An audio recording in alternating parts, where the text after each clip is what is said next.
Bonsoir mesdames et messieurs et bienvenue à cette conférence. Et je vois tout un grand sourire sur vos visages. Je pense que ces 5 jours ont été très bons et vous avez bien acquis des choses que vous pensez appliquer dans vos organisations. Madame Flora, qu'est-ce que vous avez déjà appris dans cette formation et comment sentez-vous maintenant après 5 jours ici à Conakry?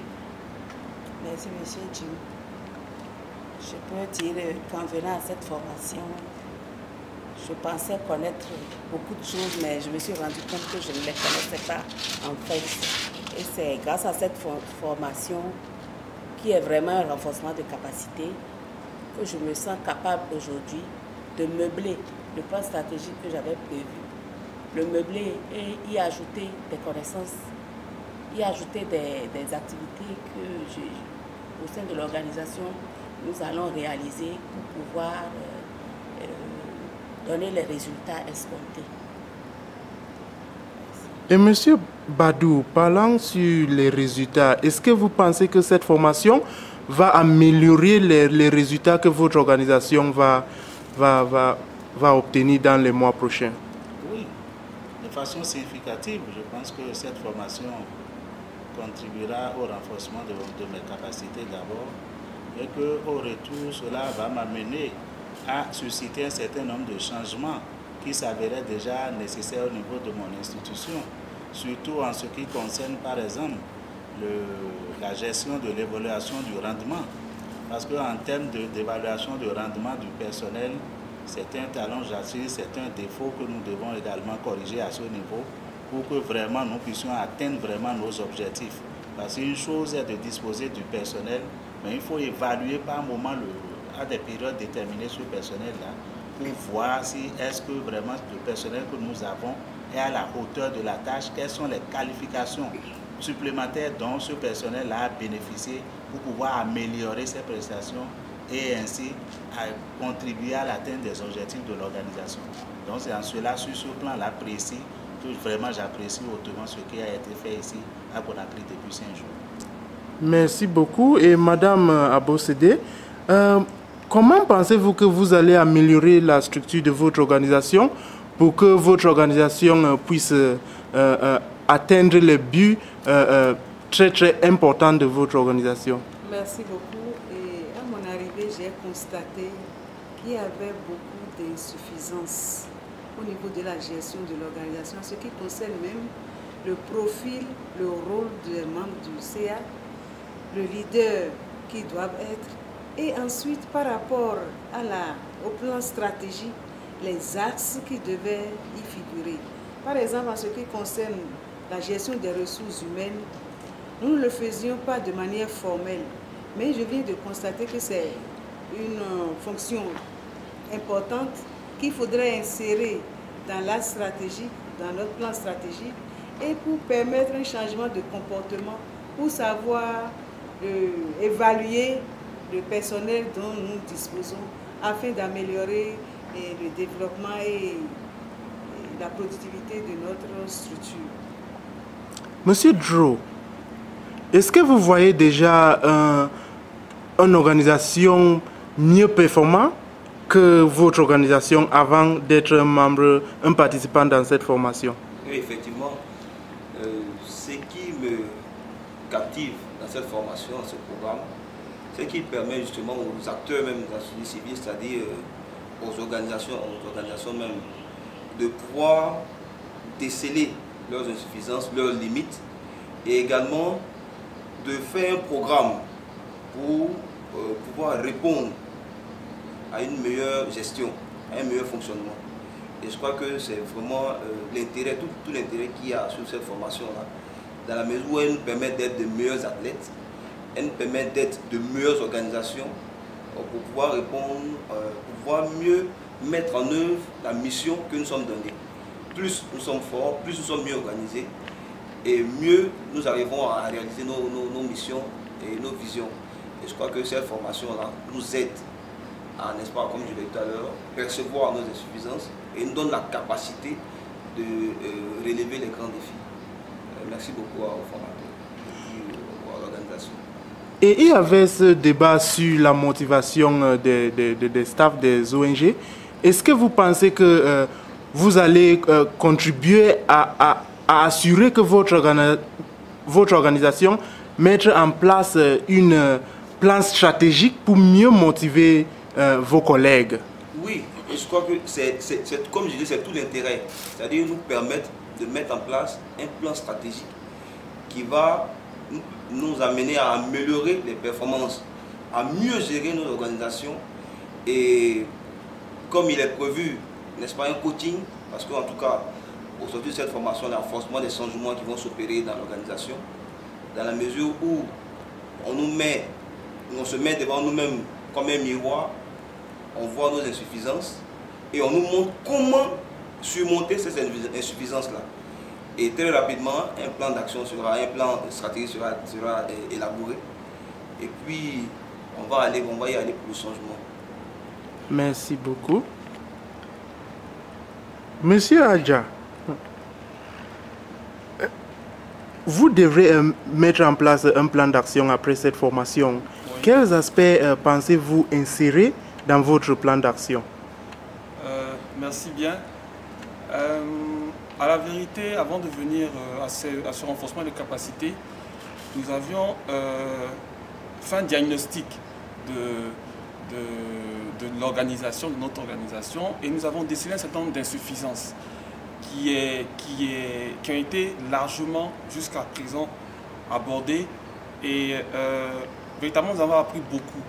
Alors la question que vous venez de poser est tellement vaste parce que je dirais entre griffes chamboulement va être véritable parce que c'est vraiment une plus-value et je pense que l'initiative de Waxy Oziwa est vraiment de bon augure. Et Dr Diallo, Oziwa cherche les partenaires crédibles dans votre pays. Quels sont les aspects que tu penses que tu vas améliorer dans votre organisation après cette formation, que tu penses que ça va vous mettre au niveau demandé de vous par les partenaires comme Oziwa? Je pense que nous allons véritablement revoir notre plan stratégique. On disposait un, mais nous allons le revoir pour un peu réviser la vision globale de l'organisation et introduire dans ce plan stratégique le développement personnel, mais aussi le développement de l'organisation.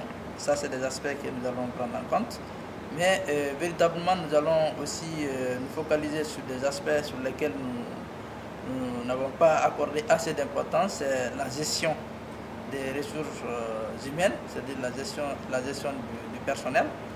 Nous allons introduire ces éléments aussi dans le plan stratégique et qui vont nous aider non seulement à développer une politique de recrutement de nos ressources en fonction de nos perspectives, parce que nous avons en vue beaucoup de partenariats.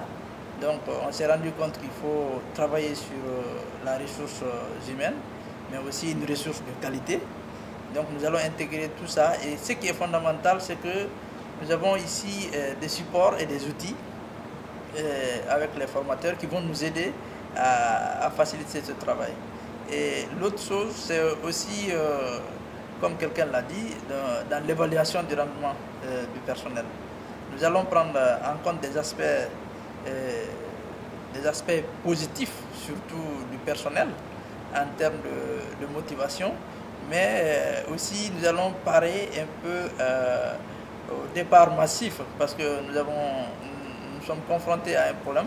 Nous avons formé beaucoup de jeunes dans notre organisation qui après ont pris leur envol, qui sont partis ailleurs. Donc avec les stratégies de rétention du personnel, nous allons développer des outils de motivation, mais aussi on s'est rendu compte que ce n'est pas seulement la question du salaire, c'est-à-dire de rémunération qui faisait partir le personnel, mais il y a aussi d'autres aspects, les aspects relationnels que nous allons prendre en compte, mais aussi d'autres aspects qui ont été développés ici, les 4 R, comme les collègues l'ont bien mentionné, que nous allons intégrer dans les outils de gestion de nos ressources humaines pour garder et fidéliser le personnel.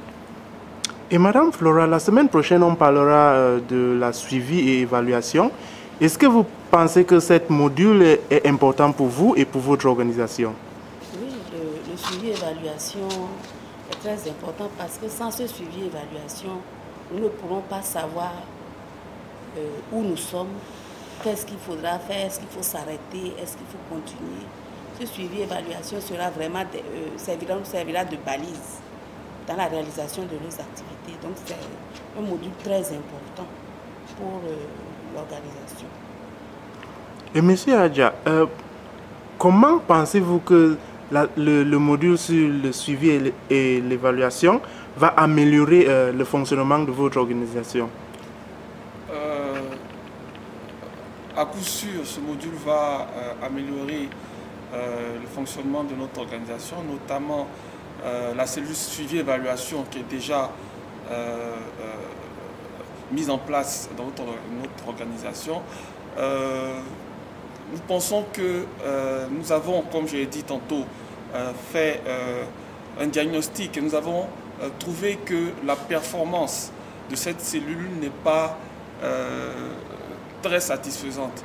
Et en venant à cette formation, nous avons bonne foi que la qualité des formateurs, leur expérience, leur expertise et également le partage d'expériences entre organisations présentes ici va forcément nous faire du bien pour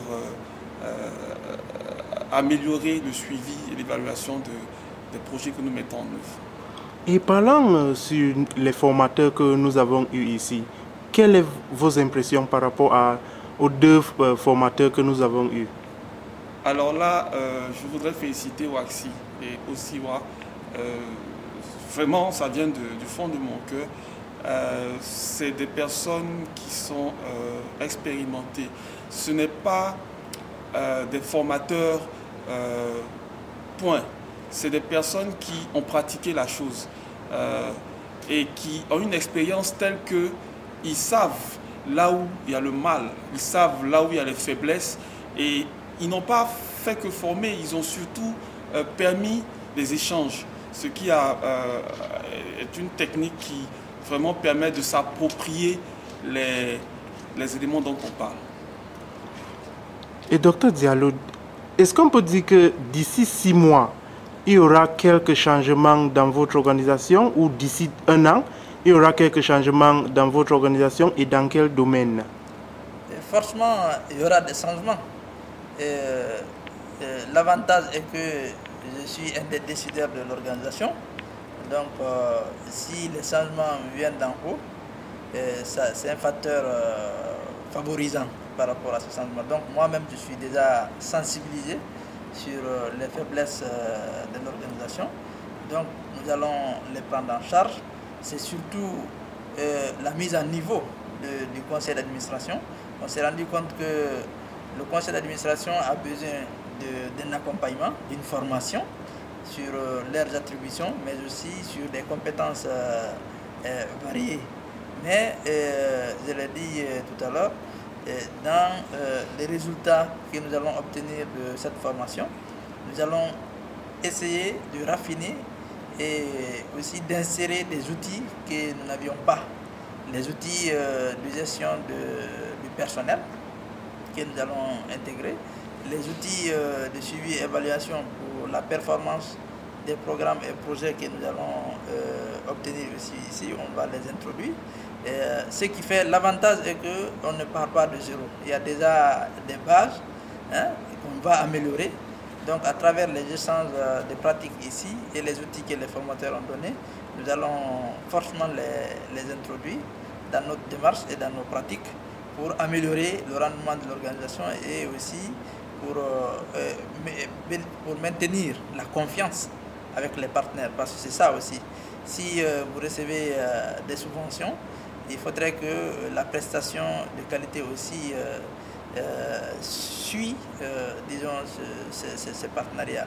Ça, c'est extrêmement important. Ça y va aussi pour le développement de l'organisation, parce que l'organisation, nous avons un projet associatif ce projet associatif, à travers tous les renforcements des capacités que nous avons maintenant là, vont aider à atteindre la vision à travers les missions qu'on s'est fixées et aussi les objectifs stratégiques de l'organisation. Merci.